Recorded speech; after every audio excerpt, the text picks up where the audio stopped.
Di video ini, Ami mau bahas alur cerita anime Tsuki ga Michibiku Isekai Doujou. Tapi sebelum mulai, Ami jelasin dulu sinopsis singkat tentang anime ini ya.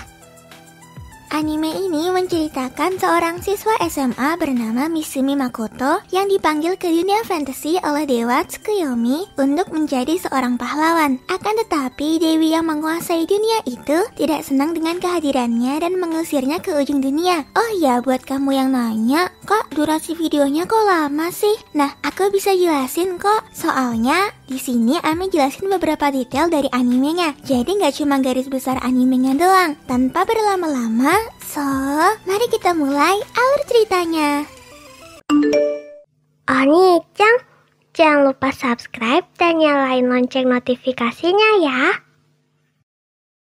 Di awal cerita diperkenalkan seorang remaja biasa bernama Makoto. Saat berada di rumah, dia tiba-tiba berpindah dimensi dan didatangi oleh Dewa Tsukuyomi. Makoto akan dikirim ke dunia lain dan menjadi pahlawan di dimensi dunia itu. Makoto juga diberitahu bahwa orang tua Makoto merupakan penduduk di dunia lain. Setelah mereka saling menyetujui, Dewa Tsukuyomi mengirimnya ke seorang dewi dari dunia lain. Setelah sampai di sana, Makoto malah dihina oleh sang dewi karena parasnya yang tidak tampan, dan pada akhirnya Makoto dibuang ke ujung dunia. Tapi untung saja, Makoto diselamatkan oleh Dewa Tsukuyomi dan diberi kekuatan untuk bertahan hidup di dunia baru. Setelah mendarat di dunia baru, ia terdampar di tengah gurun tanpa makan dan minum lebih dari 3 hari. Duh, kalau kita yang kayak gitu kira-kira masih hidup nggak ya? Saat Makoto lagi bosan-bosannya, dia mendengar suara orang minta tolong. Ternyata di sana ada monster yang akan memangsa babi yang bisa bicara bernama Emma. Awalnya Makoto sempat ragu, tapi dengan mudahnya Makoto mengalahkan monster itu.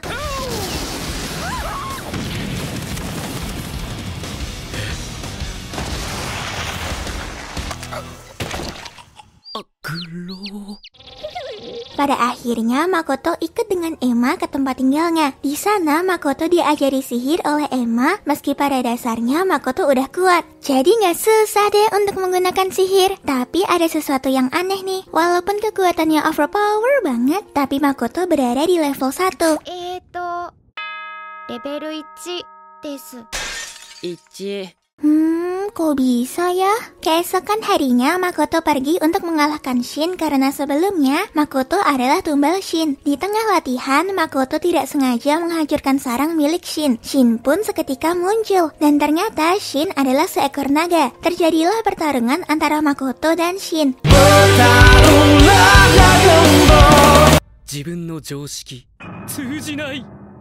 Walaupun sempat kalah oleh Shin karena sihir ilusinya, Makoto berhasil menggagalkan sihir ilusi Shin karena ia sudah memahami beberapa kekuatan yang diberikan oleh Dewa Tsukuyomi. Alhasil, Shin menyerah dan membuat kontrak dengan Shin dengan perbandingan 80-20.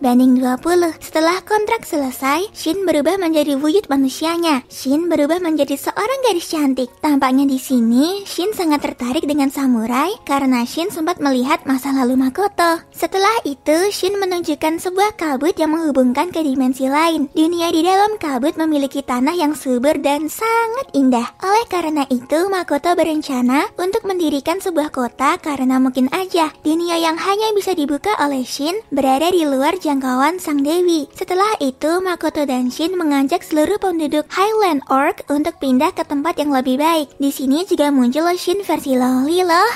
Tapi sebenarnya Loli itu bukan anak Shin, melainkan klon dari Shin. Setelah sampai di sana, mereka harus mengolah sumber daya dan tempat dari awal agar lingkungan tetap stabil dan nyaman untuk ditinggali. Diperlihatkan kalau Shin masih saja tergila-gila dengan samurai yang ada di ingatan Makoto. Makoto juga sudah memiliki tujuan baru, yaitu mencari tahu masa lalu orang tuanya. Adegan berpindah saat Makoto sedang mencoba sihir penyembuhan yang hanya bisa digunakan ke orang lain, bukan ke dirinya sendiri. Shin datang membawa seseorang dari ras Elder Dwarf yang terluka. Tak lama setelah itu, datanglah monster laba-laba yang menyerang Makoto. Pertarungan sengit pun terjadi di antara mereka. Walaupun kekuatan Makoto bisa seketika membelah laba-laba itu, tapi si laba-laba memiliki kekuatan regenerasi yang tinggi banget. Alhasil, Makoto kalah dan pingsan karena terus-terusan mengeluarkan sihir tingkat tinggi. Saat pingsan, Makoto nampaknya ingin dimakan oleh si laba-laba. Tapi yang terjadi justru sebaliknya. Si laba-laba ini tampak tergila-gila kepada Makoto dan menyukai aroma Makoto. Pada akhirnya, Shin menggodanya untuk membuat kontrak kepada Makoto. Laba-laba itu pun membuat kontrak dengan Makoto dan berubah menjadi seorang onesan yang cantik.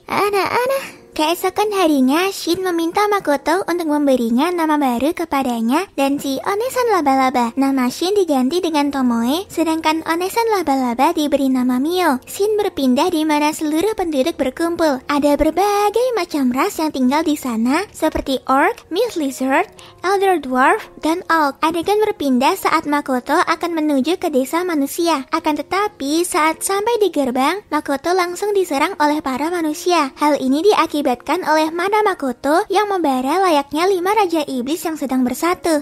Wih, mantep banget ya. Makoto juga bermasalah di bahasa nih. Ternyata bahasa yang Devi berikan bukanlah bahasa manusia, melainkan bahasa monster. Oleh karena itu, dia mulai belajar, meski hal itu percuma aja. Para pengrajin dari Elder Dwarf nampaknya membuat sebuah alat untuk menekan mana milik Makoto. Tapi alat itu malah hancur karena tidak kuat menahannya. Namun saat percobaan kedua, ternyata alat itu berhasil menekan mana Makoto, walaupun resiko hancurnya sangat besar. Keesokan harinya, Makoto, Tomoe, dan Mio pergi ke kota manusia. Mereka menyamar sebagai pedagang dan ingin bergabung menjadi seorang petualang. Dengan pakaian yang mencurigakan, tentu saja mereka dicurigai. Tapi setelah tes level kemampuan, semua orang terkejut. Tomoe memiliki level 1320, sedangkan Mio 1500. Dan ya, kalau Makoto masih aja level 1. Mereka pun akhirnya menyewa kamar untuk tinggal di sana. Tapi memang ada yang gak benar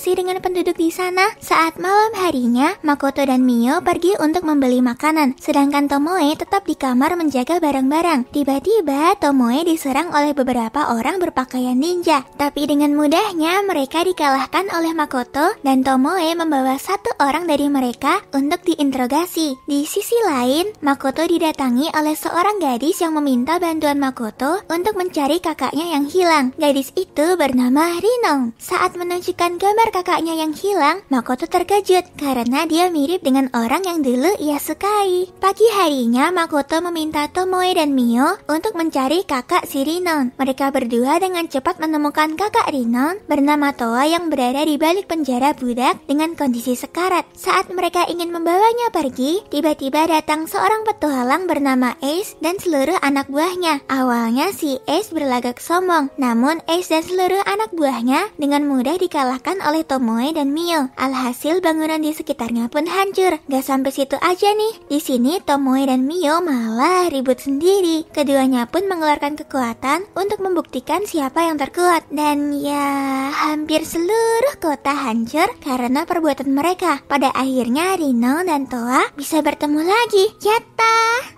Keesokan harinya saat berada di guild, Tomoe diberitahu bahwa seorang samurai akan pergi mengembara untuk mengasah kekuatan. Tomoe pun dengan mudahnya tertarik dan langsung pergi mengembara juga. Setelah itu, Makoto dan yang lainnya pergi ke kota Tsuge. Di perjalanan, mereka bertemu dengan monster Red Bean dan Ruby Eye, di mana mereka membawa beberapa organ dari monster itu karena bisa dijual dengan harga yang mahal. Sesampainya di kota Tsuge, Makoto kembali mendaftar sebagai petualang karena sebelumnya data petualang miliknya belum dibagikan ke seluruh guild. Makoto pun berencana untuk mengambil misi pertamanya. Saat malam hari, mereka mengadakan pesta bersama sebelum berpisah. Di sini juga mereka membahas tentang misi yang akan dilakukan Makoto karena ada beberapa rumor gak baik tentang misi dari perusahaan Rembrandt. Keesokan harinya, Makoto dan Mio pergi ke dimensi kabut. Nampaknya banyak hal telah berubah dan beberapa pembangunan kota sudah dimulai. Tak hanya itu, Makoto juga diperlihatkan hasil kerajinan dari seorang pengrajin. Hasilnya keren banget, meski agak aneh. Tapi ada satu armor yang menarik perhatian Makoto. Armor itu bisa berubah sesuai dengan apa yang dipikirkan pemakainya. Sugoi ne!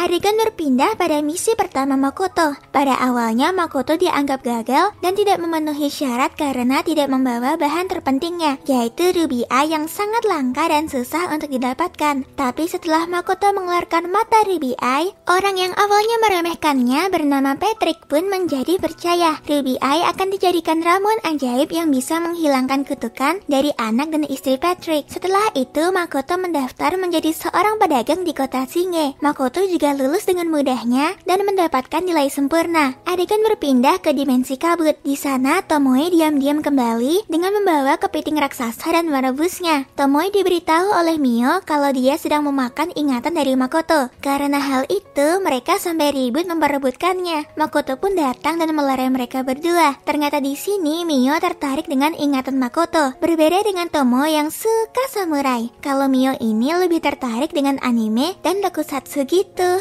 Keesokan harinya, Makoto bertemu dengan Hatzaru untuk mengolah Ruby Eye. Cacang! Ada fun fact nih. Hatzaru itu merupakan seorang alkemis loh, walaupun masih baru gitu. Saat sampai di perusahaan Rembrandt, Hatzaru pun mulai mengolahnya. Karena kecerobohannya, Hatzaru beberapa kali hampir menjatuhkan ramuan yang sudah jadi. Adegan berpindah ke Patrick yang tidak bisa memberikan obat pada anak dan istrinya. Akhirnya Makoto pun turun tangan untuk mengobati anak dan istri Patrick. Walaupun sempat melawan, mereka semua berhasil diselamatkan dan hidup normal kembali. Saat perjalanan pulang, Makoto ditunggu oleh Mio dan Tomoe, tapi secara tiba-tiba mereka diserang oleh segerombolan orang. Ternyata mereka adalah orang yang bersekutu dengan sang pengutuk itu. Pemimpin mereka adalah Lime Latte. Saat hendak dibunuh oleh Tomoe, tanpa sengaja Tomoe melihat ke dalam pikirannya dan ternyata isi pikirannya adalah anak-anak panti asuhan. Karena itulah Makoto memaafkan Lime. Ya kata neh. Beberapa hari telah berlalu, Lime didatangi oleh Tomoe. Tomoe langsung memberikannya sebuah kata-kata yang sangat indah. Tomoe juga meminta Lime untuk menjadi pelayannya dan bertugas untuk menjadi seorang mata-mata. Tanpa pikir panjang, Lime pun menerima itu. Adegan berpindah ke dimensi kabut. Nampaknya seluruh warga mengalami masalah kekuatan. Oleh karena itu, Makoto mengadakan pertandingan antar pemimpin ras. Setelah mengetahui hasil akhir dari pertandingan tersebut, Makoto meminta mereka untuk belajar bertarung dengan ras lain agar mereka saling bertukar kekuatan. Dan mungkin hal ini bisa membuat mereka semakin kuat. Keesokan harinya, Makoto, Tomoe dan Mio pergi ke guild untuk melihat level mereka. Level Mio dan Makoto tetap sama, akan tetapi level Tomoe naik 20 poin yang masih sangat jauh di bawah Mio. Di sana, party Makoto diminta untuk melatih para petualang. Hal ini dikarenakan banyak top player yang sakit dan ada juga yang pensiun. Tapi nampaknya Makoto memiliki ide lain, yaitu mengajak party lain yaitu party Toa. Tomoe pun akhirnya ditunjuk untuk menjadi pelatih party Toa. Adegan berpindah pada pelatihan party Toa yang nampaknya sedang dalam penyiksaan oleh Tomoe nih. Tomoe mengajak mereka menuju sarang Shadow Tail. Walaupun sempat kalah, tapi pada akhirnya mereka berhasil mengalahkan semua Shadow Tail. Setelah itu, Tomoe meminta mereka untuk menghancurkan sarang Shadow Tail sendiri. Terus Tomoe malah meninggalkan mereka dan menunggu di guild. Walaupun tampaknya mustahil bagi party Toa untuk mengalahkannya, mereka berhasil pulang dan mengalahkan Raja Shadow Tail. Dan mulai saat itu, party mereka menjadi terkenal dan melegenda. Adegan berpindah pada Makoto yang sedang bertemu dengan Patrick. Di sana dia berencana untuk mendirikan toko dan menyewa tempat untuk berjualan. Tapi mungkin akan susah untuk mendapatkan izinnya. Patrick memberitahu ada sebuah kota netral di mana kota tersebut bukan milik negara manapun. Jadi di sana Makoto bisa bebas berjualan apapun yang dia mau. Malam harinya seluruh warga di dimensi kabut membuat pesta untuk merayakan berdirinya perusahaan Makoto. Di sini Makoto juga diminta untuk mengunjungi hutan Tinarak, di mana di sana terdapat banyak bahan dan material untuk perusahaan Makoto nanti. By the way, hutan Tinarak ini merupakan hutan yang sangat mengerikan. Semua player yang masuk ke hutan itu tidak ada yang bisa keluar. Setelah pesta selesai, adegan berpindah kepada Mio dan Tomoe yang sedang bersantai di tengah hutan. Tiba-tiba mereka menyadari bahwa Makoto tiba-tiba menghilang. Karena shock, mereka berdua langsung heboh. Akan tetapi ternyata Makoto tidak menghilang. Dia hanya sedang berlatih memanah. Tomoe dan Mio pun mendatangi Makoto dan menjelaskan apa yang terjadi. Ternyata Makoto terlalu fokus memanah hingga membuat dirinya menyatu dengan lingkungan sekitar. Hal itulah yang membuatnya menghilang dalam sekejap. Berkat latihan, mana Makoto meningkat drastis dan mananya yang sekarang setara dengan sang dewi. Mantep banget ya.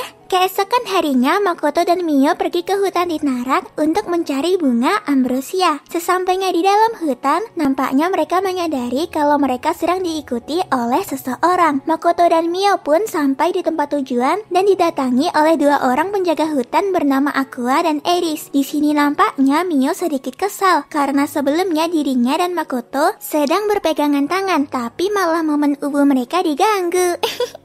Tak lama setelah itu, orang yang mengikuti Makoto pun muncul dan berencana untuk mencuri semua bunga ambrosia. Bukan yang ngelawan, Makoto justru malah lari dan saat terpojok, kondisi semakin memanas ketika Mio sudah tidak bisa mengendalikan emosinya. Makoto pun meminta bantuan kepada Tomoe untuk mengatasinya. Cara untuk menenangkan Mio adalah dengan memberinya darah Makoto. Tanpa sengaja, ketiga petualang yang tadi mengikuti Makoto masuk ke dalam dimensi kabut. Setelah Mio sadar, Mio dengan mudahnya mengalahkan dan menangkap Aqua dan Eris. Setelah itu, Makoto menjelaskan kepada mereka bahwa dirinya adalah seorang pedagang yang hendak bernegosiasi. Akhirnya, Makoto dan Mio dibawa oleh mereka berdua menuju desanya. Di sana, mereka bertemu dengan tetua desa dan mendengarkan beberapa cerita tentang ras Oni. Tiba-tiba datang seorang anak dari salah satu tetua bernama Aldono yang tampak mencurigakan. Adegan berpindah saat mereka berada di tempat Aqua dan Eris. Datanglah seorang pria yang merupakan guru Aqua dan Eris. Saat berjabat tangan dengan Makoto, nampaknya Mio sangat kesal dan langsung memukul si guru itu sampai terpental jauh banget.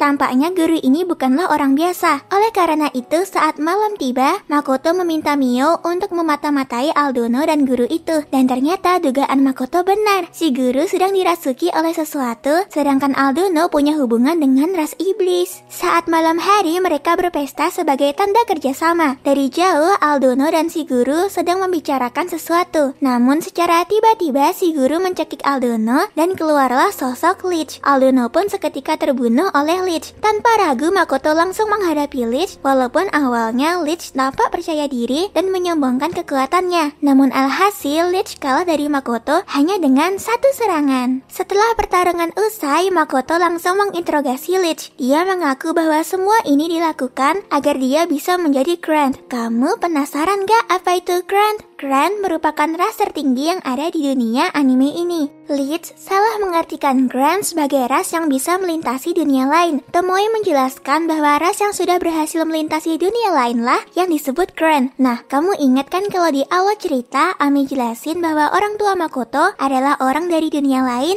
Untuk melintasi dunia lain, hanya 10% kemungkinan bisa selamat, atau dengan kata lain, sama aja kayak bunuh diri. Setelah mendengar penjelasan Tomoe, seketika Lich kehilangan ambisinya. Tomoe pun memberinya saran untuk membuat kontrak dengan Makoto, dan Lich pun menyetujuinya. Setelah melakukan kontrak, tubuh Lich berubah menjadi seseorang ikemen, dan tiba-tiba terjadi ledakan yang membuat Tomoe pingsan. Setelah sampai di kota dimensi kabut, ternyata terjadi kekacauan yang diakibatkan oleh petualang yang tanpa sengaja masuk ke dimensi kabut sebelumnya. Tomoe kecil dan Orc juga mati bersama dengan para petualang karena sebuah ledakan besar. Karena kejadian itu, ada satu petualang yang berhasil kabur, namun Makoto langsung mengejarnya dan membunuhnya secara sadis. Setelah itu, Makoto memakamkan para korban dan meminta maaf pada penduduk desa atas kejadian yang telah terjadi. Kawaisone. Waktu telah berlalu. Sekarang Makoto berencana menuju ke kota akademi bersama Shiki. Sesampainya di sana, tiba-tiba Makoto ditemukan oleh sang dewi dan diteleport ke tempat di mana terjadi pertempuran ras iblis melawan dewi. Saat sampai di sana, Makoto diserang oleh dua orang yang mengakibatkan dua jarinya terputus. Mereka adalah Sofia Buruga dan Mitsurugi. Mereka adalah petualang terkuat yang ada di dunia anime ini. Mereka mengira bahwa Makoto adalah bawahan dewi dan pertarungan sengit pun tak terhindarkan. Sofia menyerang Makoto dengan cincin penjaga kekuatan Dewi, namun karena Makoto tidak menerima kekuatan apapun dari Dewi, jadi hal itu bukan masalah besar bagi Makoto. Merasa kesal, Makoto melepas cincinnya dan mengeluarkan aura yang sangat mengerikan. Meski begitu, Sofia dan Mitsurugi nampaknya masih percaya diri. Makoto pun menyerang mereka dengan sihir panah yang membuat Mitsurugi terluka. Makoto juga beradu pedang dengan Sofia hingga senjata Sofia hancur.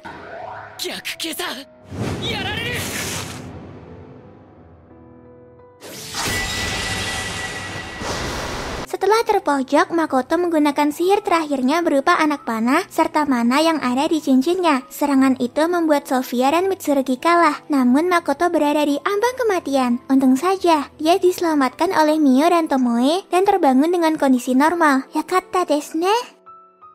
Adegan diakhiri dengan lahirnya kembali Tomoe kecil. Bergabungnya ras Oni ke dalam dimensi kabut dan dibukanya toko perusahaan Kutsunoha milik Makoto. Dan wata, anime ini pun berakhir. Nah, gimana alur cerita anime tadi? Seru banget kan? Kalau kamu ada saran dan masukan, coret-coret aja di kolom komentar ya. See ya di video selanjutnya.